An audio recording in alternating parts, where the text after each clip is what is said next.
Welcome to our YouTube channel learn E spot. So जैसे मैंने पहले आपको वीडियो में सारी इन्फॉर्मेशन दी थी what is CA course and how are we going to start our CA course. So now I have begun my lectures which is on CA foundation, which is first stage of CA. So here is CA foundation, you can see.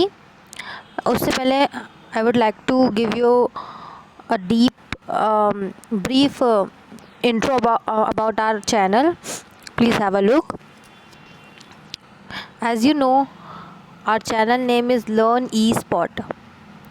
So here many faculties are teaching. अगर आपका कोई friends UPSC, PCSC, PCS, SSC, RBI, NABARD और भी one day exams के लिए prepare कर रहा है या फिर बैंकिंग एग्ज़ाम्स, तो आप हमारे चैनल की प्लेलिस्ट में जाके हमारे जो भी फैकल्टीज़ हैं आप उनसे उनकी क्लासेस को अटेंड कर सकते हैं। ओके फ्रेंड्स, बिल्कुल फ्री है ये क्लासेस।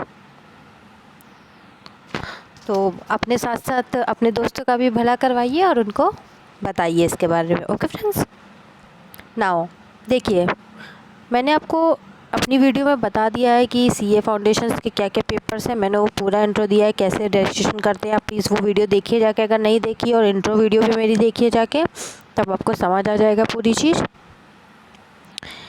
ये देखिए, मैं जो पढ़ाने जा रही हूँ वो है business law and business correspondence and reporting. देखिए, मैं स्टार्ट करूँगी पहले बिज़नेस लॉ, ये आता है 60 नंबर का, और ये जो बिज़नेस कॉरेस्पोंडेंस एंड रिपोर्टिंग है ये आता है 40 नंबर का।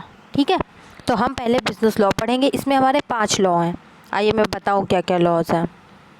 सबसे पहला है हमारा इंडियन कॉन्ट्रैक्ट एक्ट 1872। आप सिर्फ देखिए अभी। Okay, Sale of Goods Act 1930, आपको ये पढ़ना है।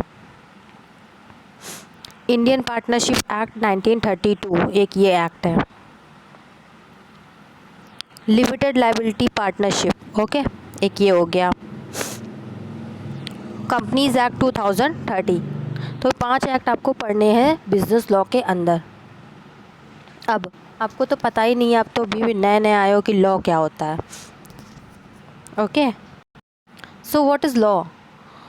आइए समझते हैं कि लॉ की ज़रूरत ही क्यों पड़ती है। कानून, लॉ मतलब कानून।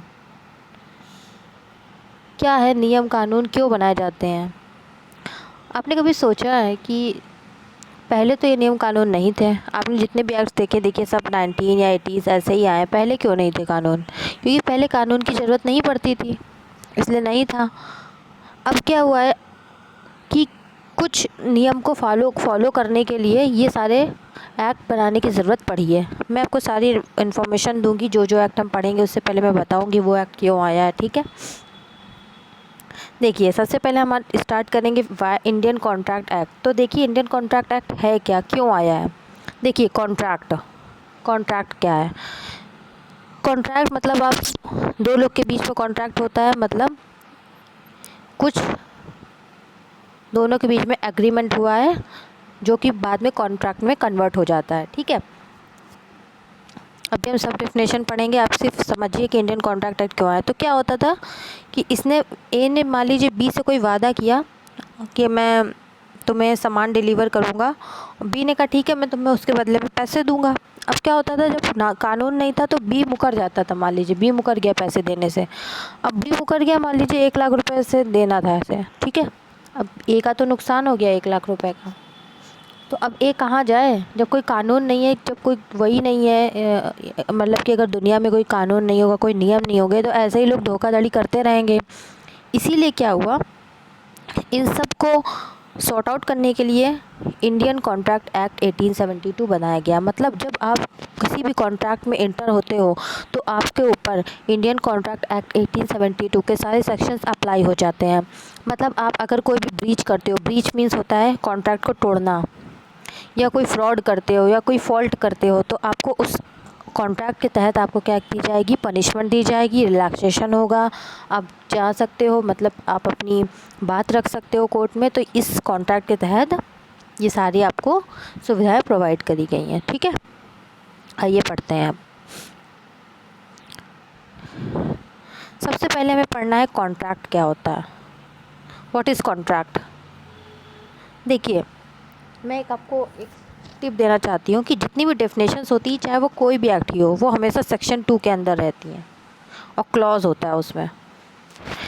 ओके, तो ये याद रखिए, कोई भी डेफिनेशन होगी तो वो हमेशा सेक्शन 2 के अंदर ही आती है, क्योंकि ज़्यादातर 1 में क्या होता है, 1 में एक्ट का इंट्रो रहता है, ठीक है, एक्ट के बारे में बताया जाता है। देखिए, हम कॉन्ट्रैक्ट की डेफिनेशन जैसे पढ़ रहे हैं, और भी डेफिनेशन पढ़ेंगे, agreement, promise, acceptance, offer, promise, जो भी पढ़ेंगे सारी डेफिनेशन सेक्शन 2 के अंदर आएंगी, बस क्लॉज चेंज हो जाएगा, ठीक है।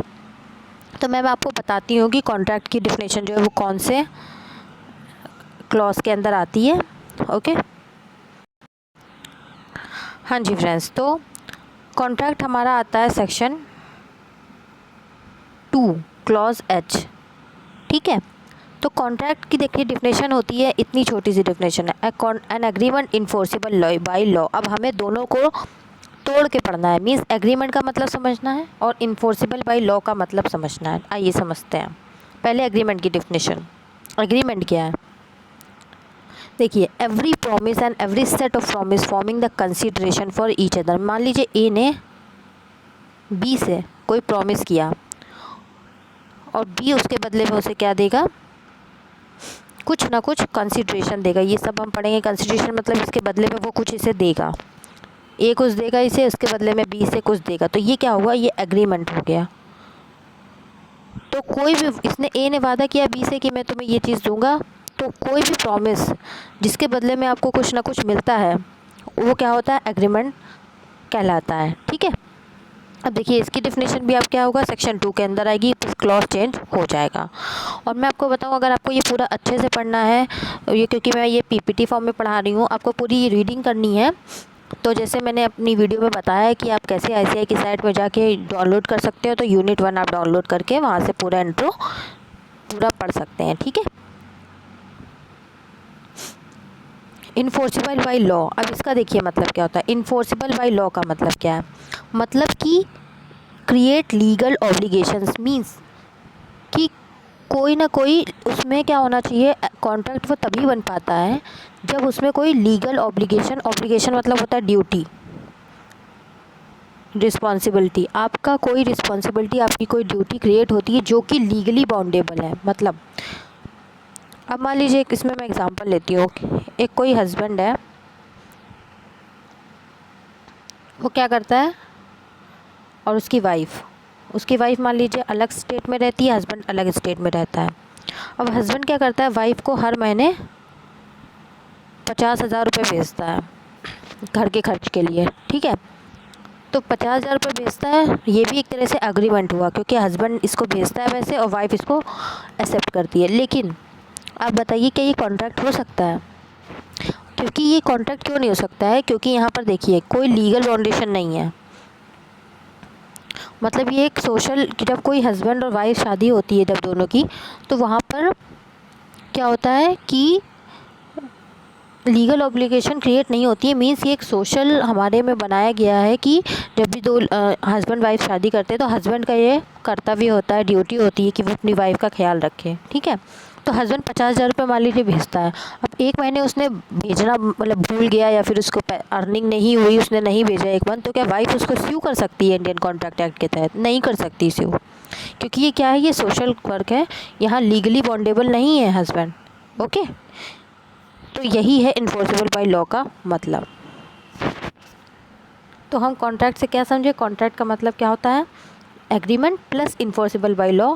मीन्स कॉन्ट्रैक्ट की डेफिनेशन आपसे पूछी जाए तो आप क्या लिखोगे, an agreement which is enforceable by law is called contract. और एग्रीमेंट क्या हुआ, जो प्रॉमिस के बदले में आपको कुछ ना कुछ मिलता है, वो एग्रीमेंट कहलाता है। तो आप डिफरेंस बता सकते हो एग्रीमेंट और कॉन्ट्रैक्ट में क्या क्या होंगे। देखिए, एग्रीमेंट क्या है, ये लीगल इन्फोर्सेबल नहीं होता है।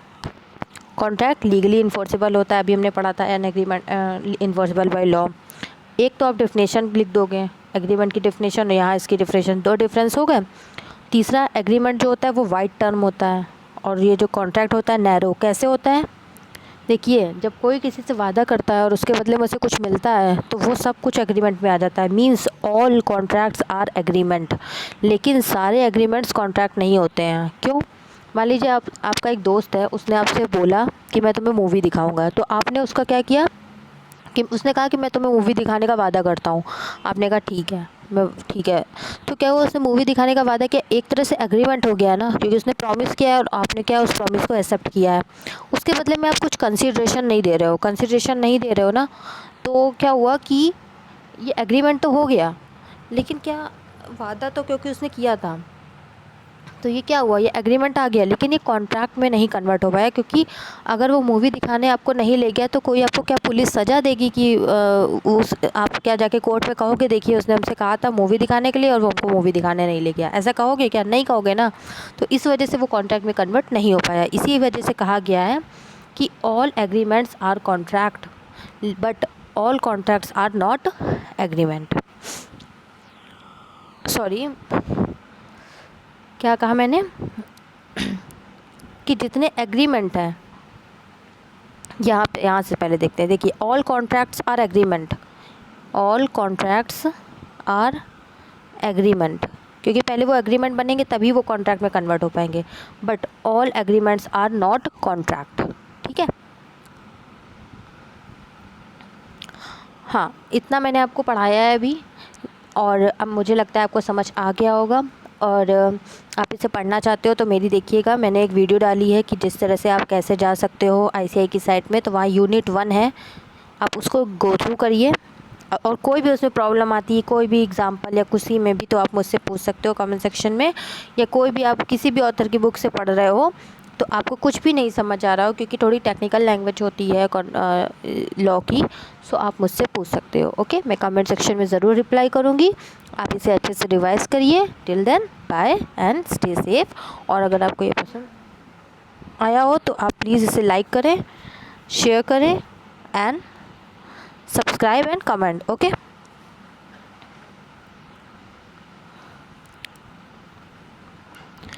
Good luck friends, best of luck.